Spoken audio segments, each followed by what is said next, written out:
Hi everybody, welcome back to Teachers of CNC. I'm Dum Dum, your teacher. And remember, if Dum Dum can do it, so can you. I want to take a second today and I want to kind of admit something, and that is that I'm a teacher. And I have kind of alluded to that fact in the first video. And the Akron area has an outstanding school, and that school is the Akron CNC Training Center. And they are at 1169 Britton Road in Akron, Ohio. I don't know if it's good news or bad news, but if you are in the Akron, Cleveland area, or we've had them come as far as Pittsburgh and all the way far out west, you can come to the Akron CNC school and you can have me as your teacher, Dum Dum. I don't know if that's good or bad, but it is something that you can do. And there you can get the hands-on experience and you can interact in class, which are things that we can't do right here. So I encourage you to try and look that up, and it's a great school. We'll be bringing it up a lot, and we're going to be doing our videos inside there as well. Okay, today we are going to talk about the beginning of every mill program that you will write. They're all primarily the same within reason. It's these line codes up here. And as I stated, our line codes tell the story of how we machined our part and what tool we used, and nothing more. They're inside of a paragraph, and that paragraph defines what that particular tool is going to do. We end that paragraph with like an M0, an M1, something like that, so that you know the paragraph is over. So again, we're kind of dealing with these paragraphs. We're going to start out up in the left-hand corner, and you're going to have to type in a program number. The program number is going to start, and you can see up here, we've got 0. So I put an O up, and what I'm going to do, or a 0, I'm going to take that out. And I'm going to intentionally do that so that you can see this one's actually an O, okay, which was different from our zeros. Our program number is going to be an O in the front of it. It is 1998 is our program number. It's in red. Your program number can be something that maybe you'll remember. Maybe you're going to have a 1970 series of programs that's going to be a spot drill, and then 1971 will be a pec drill, and then you can just populate the different X and Y coordinates and depths, etc. inside of that program. Use it as kind of a skeleton for all of your pec drilling, and you don't have to write one every single time. Now, sometimes you can use that number and it can correlate back to your blueprint, which would be cool.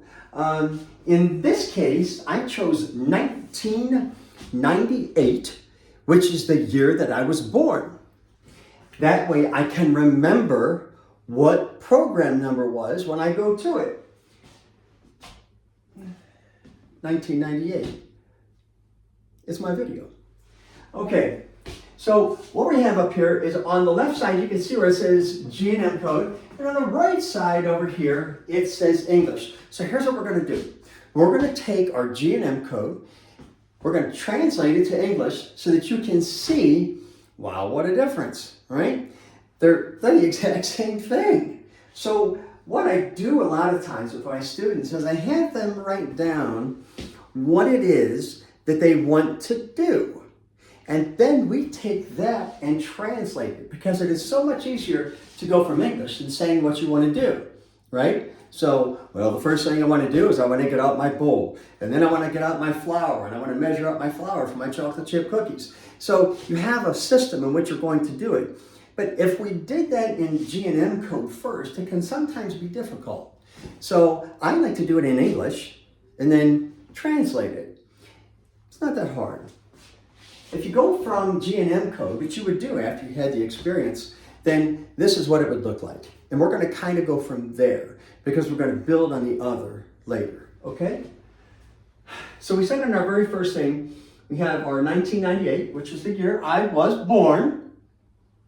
Yesterday. That's in red because that's going to be something that's going to vary. Okay? There's an end of block at it, and I didn't put this over here, this program number, although I probably could. I'm not going to put it over there because this has just to do with the beginning of our program. The very first thing you're going to see is something called a man readable. Okay? Man readables are inside these parentheses, not brackets, parentheses. Okay? They are in the control, and I will show you where those are at in the control when we take this program and plug it into the machine. Okay? Now you can see it has T, which is our tool, and this is the number of our tool, number 7. I just chose it. It doesn't matter. Maybe tool number 7 is open in your carousel. Who cares? The tool number is arbitrary. It's your party. You can put it where you want to. The next thing that's in green as well, because it's going to vary, is a thingy with sharp things. Well, I didn't really define what it was, because everything that goes into that spindle is going to be a thingy with sharp things, because we are going to be cutting something. And to cut anything, you're going to have a thingy with sharp things. So we'll define what that is later, whenever we get into an actual program. You can see at the very end of that, and I put this line in here, this was going to define these two, so I'm going to take it out for just a second, and then we'll put it back. You see your end of block that's in there, okay? And let's translate this, and this is going to look exactly the same way, so we're not going to translate that line. The next thing we have is what we call safe start. And in our safe start, we've got 2 lines that it's composed of. And we're going to put the safe start translated over here, okay? Now that's what we're going to start, because this is actually what we're concerned with. We can all read, well, I mean, let's hope. And these ones right here is where we really start caring about what's going down, because this is our translation error right here, okay? Now, I already went through what all the G and M codes are and what they mean. There are videos out there for G code and families, M code and families, and then there's a miscellaneous one out there as well, where I put all these other ones that don't follow under the G or M code rules. They are defined into families, and I will touch base briefly on each one, but you need to watch that video, it ties in. Hopefully you watch the introductory video too, so you understand all the verbiage that I'm using right now. This first line says G91. G91 means from where you are, okay? So this one, we're going to translate right away. It does mean incremental if you look it up on anything online, but incremental doesn't mean anything to dum-dum. From where you are does, and you will find out how that is a great way to describe that. And remember, our G9091 family says from where. So it falls inside of from where you are. The next line, next code is the mom and dad code, and it's the command, right, to go home. And then it says Z. So it says from where you are, go home to Z0, okay? Now, Z0 for the machine is very different, because this said go home, and we said our home position for the machine was very different from our G54 position, right? So this simply takes the spindle all the way up in a vertical machine and takes it to its home position. So let's translate this. From where you are, we're going to do this in English over here. From where you are. Mom and dad command, go home. In Z. Okay, I want you to notice a couple of things real quick. Z has a hash mark through it because 2 and Z look a lot alike. When students go to the board, I tell them right away, hash that Z, because if you don't, we can't tell what the difference between a 2 and a Z. They're very easy to get confused. So we're going to hash our Z's every single time, okay? We're also going to hash our zeros, because that's what differentiates them from O. We're not going to take that line outside, because then that becomes diameter. We couldn't do it anyhow, and the controller wouldn't do it. But that's what they look like. So when we put it on the board, if I extend it, it becomes diameter. But inside the line like that, that's a 0. So you can see when we're in our G and M code, we've got this end of block thing here when we're in G and M code. Because that's that language. That's that language. That's how it puts a period in over here. And in our English version over here, it says from where you are, go home in Z. This is English. So in English, we use a period at the end. But in our G and M code world, we use this end of block, okay? Now, the very first thing everybody asks is, hey, dum-dum, why can we use a period? I mean, Makes good sense. Well, because first of all, we're in a different language, and we talked about that. But the second reason for that is that periods over here are really decimal points. Okay? So they're decimal points, and decimal points apply to inches and metric. Let's remember that. Okay? Because as we go down the road, everything that has a decimal point is going to be something inch or metric. Those two things. Students always ask, they say, hey, dum-dum, I'll put a decimal point and I put it in the S. No, no, no. S is not an inch and it is not metric. Okay? So we do not use it unless it's defining one of those. Let's give an example of that. Over here, we don't see anything so far that is inch. Whoop, there it is. X, 3 inches, 920. Y, 4 inches, 260. Right there's our decimal point. So, well, we got another one, Z, 3. That's an inch. Decimal point, decimal point, decimal point. None here, none anywhere else. Period, decimal point. Now, that's both English, right? That's both English. But that lets you know that when we put that in, that's a decimal point. Over here is a period, over here it's a decimal point, okay? And periods can't be decimal points. So we use an inner block. That actually is our period, okay? We got that out of the way. That's a difficult one for people to grasp. Okay, the next thing is over here, we've got all of these codes. And we said that G80 was to cancel all repeating cycles. I know. They're can cycles. Canning is what Grandma did. Repeating is what we are going to do with all of our cycles, okay? Yeah, technically it is canning. I won't argue it. It's a can cycle. But can cycle doesn't mean anything to dum-dum. Repeating does, especially when we see it. Because repeating, now that's a good definition of what that does. So we've got G80, which cancels all of your repeating cycles. G40, which cancels your diameter compensations. G49, which cancels your length compensations. G54, whoa, we've got somebody here that's in blue. That means that can vary. So there's another variable inside. And then G17, which means we're working in the X and Y plane. So what does this mean? This means right here, any can cycles, out of the house. Any diameter comps, out of the house. Any length comps, out of the house. Any any position that's other than G54 is out of the house. And G17 tells us we're working in the X and Y plane. We'll talk about that later. That's not for this video. Okay, so basically what we have here is a bunch of cancellation codes that lets us start out from a clean slate. There are no diameter compensations in it. There are no length compensations in it. There are no active can cycles in it. And we are using the current fixture offset, okay? So we are good. That's called a safe start. Now, all of these translated, they're all cancellation codes. So here's what we're gonna do. We're just gonna put over here to make it shorter because this is gonna be a lot. Let's get rid of the wrong letter there. And we're gonna say cancel, okay? I still can't spell. All right, let's try it one more time here. These are live. So it's just like you're in class. So we're going to cancel right here, which we said was our repeating cycle. I'm going to do it as RC, not can cycle. CC would be my initials, and that'd be really cool. The next thing over here is G40, which tells us to cancel our diameter comps, right? Over here tells us to cancel our length comps. Over here says to cancel out fixture offsets. And then G17 says to cancel out planes.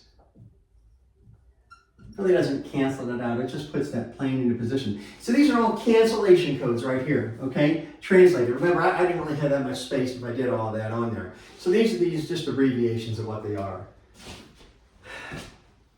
Next thing, T7, M6. I chose T7 because it's my party, and I can cry if I want to.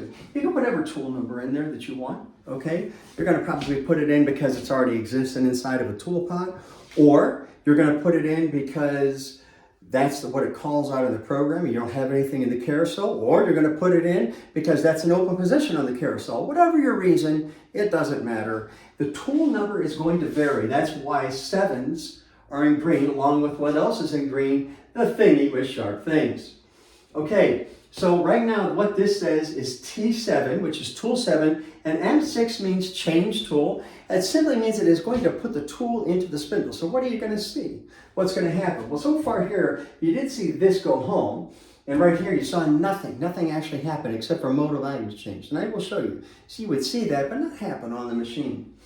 Over here, you would see tool 7 come around and be put into the spindle with a tool change arm or carousel, depending on what you have. Our school machine has a carousel, so that's what you're going to see. Sometimes this is your tool changer because you don't have one. So you have to use your hand. Just depends, okay? Not all machines have tool changers, especially some of the older ones. So right here, this simply says this. That's all this says. Watch. It says put tool 7 in the spindle. Okay, now as I do this, the best thing to do as a student is to write it down in English and then translate it to G&M code. It just makes it a whole lot easier. That's how we start out in class. Okay. So this one said put tool 7 in the spindle. I put it this way. A lot of people will put the M6 first. I put it this way because this is what you're going to see happen. It's going to take tool 7 from wherever it is and put it in the spindle. It's not going to put it in the spindle tool 7. So everything that I put up on the board, everything that I do is going to be done in order and hopefully the way you're going to see it. Now, things can be put either way. As long as they're in the same sentence, then we are good. Over here, we could say in the spindle, put tool 7. It may not make exact sense, but that is what's happening. So I put it in this order so that I can write over here and it makes sense, okay? It's just why we do that. The next thing says turn the spindle on at 1,000 RPM. It says turn the spindle on clockwise, technically. But the amount of times that I have used M4 in my lifetime are counted on one hand, for sure. 1,000, that's in red, right? 1,000 is going to vary, and that's going to depend on our surface footage, and that will come later. We'll define that as a different thing, okay? Whole different study, different tutorial altogether. So we have turn the spindle on at 1,000 RPM. Again, I have this order because 1,000 RPM turn the spindle on. I can't write that over here and have it look like I know what I'm doing. Well, I'm not sure I know what I'm doing yet. Let's turn the spindle on. We're not going to say clockwise. Turn the spindle on. And then 1,000 RPM. At 1,000 RPM. Period. With our random block.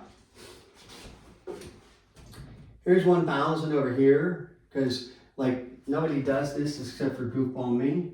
But over here, we're just going to translate it in English so you can see it actually looks a little bit different, right?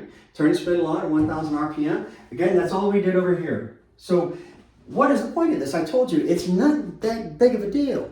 You see all those G&M codes, and right away, you're looking at the control, and it's got all these lights and switches and everything under the sun, and you're going, well, don't worry about that. I did that too. I'm into doing, but hey, you're going to do that. And here is the trick. Nothing difficult so far. I think everybody understands this, right? This wasn't that bad. So if you can understand this, that means you translate it, and there's your G&M code. So hopefully you're getting this picture. It's not so bad. And you can see that it's telling the story. We're starting to get down into the meat and potatoes. We're getting somewhere with this now. All right, now the next thing is it says to rapid to the absolute value. We defined our absolute value as, we have it in our G&M code, and that is another one of those things is from where. Remember, our offsets are where to. And these are where from. And in this case, the where from, where are we machining from? We're machining from our absolute value, which we translate as our part 0, okay? So G90 is our part 0. If you haven't seen the video G54 versus G90, that is going to help you immensely to understand G54 and G90 and how they play a very, very different role, okay? The next thing is we have, I should have done the Y, I actually didn't pay attention when I did that. I have X and Y, which those are the same color. The value is what's going to change behind them, okay? So we have in red, because I ran out of colors, I only have so many markers, River Shrub. So you have 3 inches, 920 in X, 4 inches, 260 in Y, okay? What does that mean? Well, this right here, the reason that stays inside of every program is because that is the first location you're going to, no matter what you're doing. If you are going to drill holes, that is the first location that you are going to go to. If you are going to machine around the outside of a part, that is the first location that you are going to. If you are going to bore a hole, that is the location that you are going to. So that line block has a very special value to us, and that is that it's our first location that we go to no matter what. So what I'm going to do here is behind it, I'm going to say first location, okay? We just want to kind of remember that. I'm not going to put that as any kind of a parenthesis or anything like that. This is just a little note that says this is our first location. That's going to come in big for us later when we're going to put in canned cycles or going around the outside, so that you can understand that this is the beginning of every mill program that you will write. So right here it says rapid, remember, like run to our part 0 to X 3 inches 900 20 thousandths, Y inches 400 260 thousandths. So we're going to write that on the board. Rapid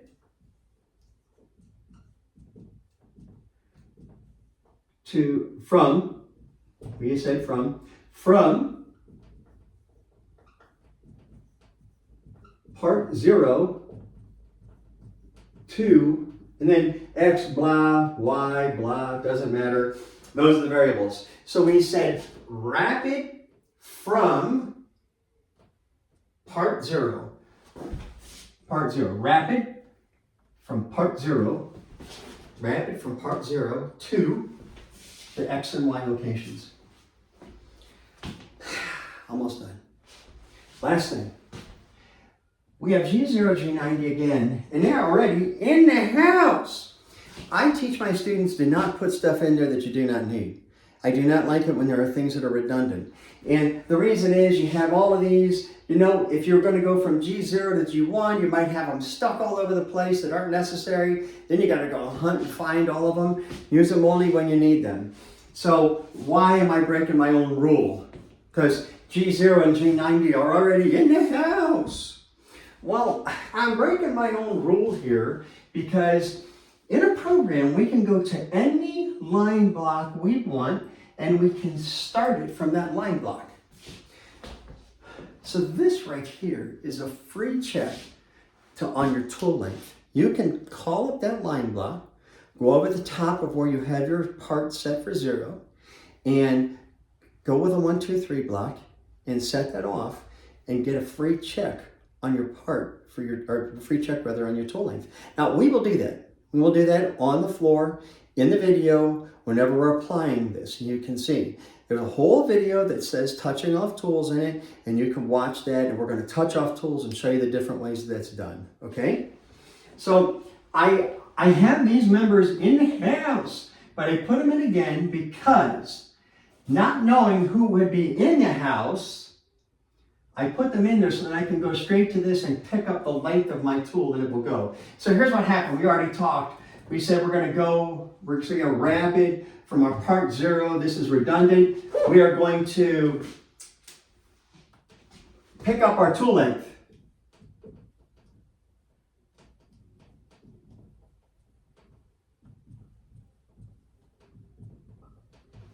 For tool 7. And go 3 inches above the part.